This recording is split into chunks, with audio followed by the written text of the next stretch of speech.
This study block, I wanted to create lore for a fictional setting, which I would then use to create some physical artifacts from the world. My imaginary people live in a place called Talagankash, which means Land of the Turquoise River in my conlang. It's just one region of the Cache, a planet roughly the same size as Earth. The Sun, Moon, and 2 other satellites orbit the Cache, which is at the center of the universe. Its atmosphere stretches up about 10,000 kilometers all the way to the outer shell, and stays at a fairly uniform 1 bar density all the way. This small cosmos is watched over by the Yegarayarda, the 4 deities. Dazagen is the god of chaos, Aralaştem is the god of order, Jegede is the god of motion, and Yernshum is the god of stasis. The idea of 2 pairs of opposites is quite common in mythology and fiction. For example, Jung's 4 ways of knowing or D&D's alignment charts. I wanted to make a mask of Aralaştem. Since they represent mathematics and rationality, I thought it would be fitting for them to be designed on a computer and then 3D printed. Our campus's technical facilities have a trio of Ultimaker S5 filament printers, which are capable of producing fairly large, detailed, and lightweight prints using PLA.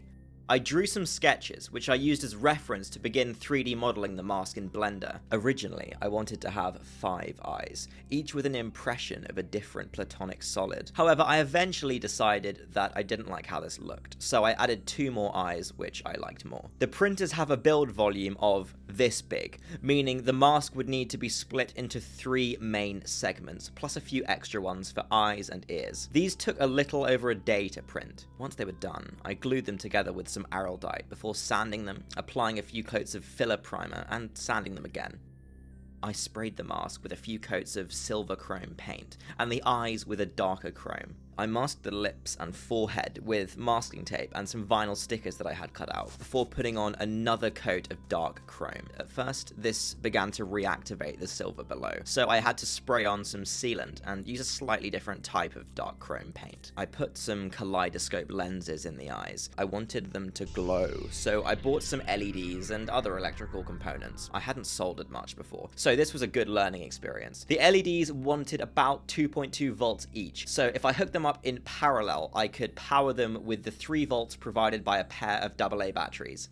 Death was the topic for week 7, so I thought it would be interesting to think about how the Talagankajar deal with the deceased. In the real world, there are many different burial practices. In some parts of Indonesia, the bodies of the deceased may be kept in the household for several years. In the Himalayas, it's common to leave bodies on a mountaintop to be eaten by vultures. For the Talagankajar practice, I took inspiration from Capsula Mundi, an Italian organization founded in 2003. They think we should start burying people in biodegradable pods that we then plant trees over. This would turn cemeteries into forests and be better for the environment than our traditional burial practices.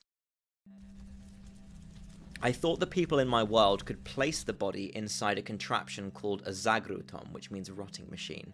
A liquid called dazagen kasan is heated inside a cauldron before being sprayed on the corpse.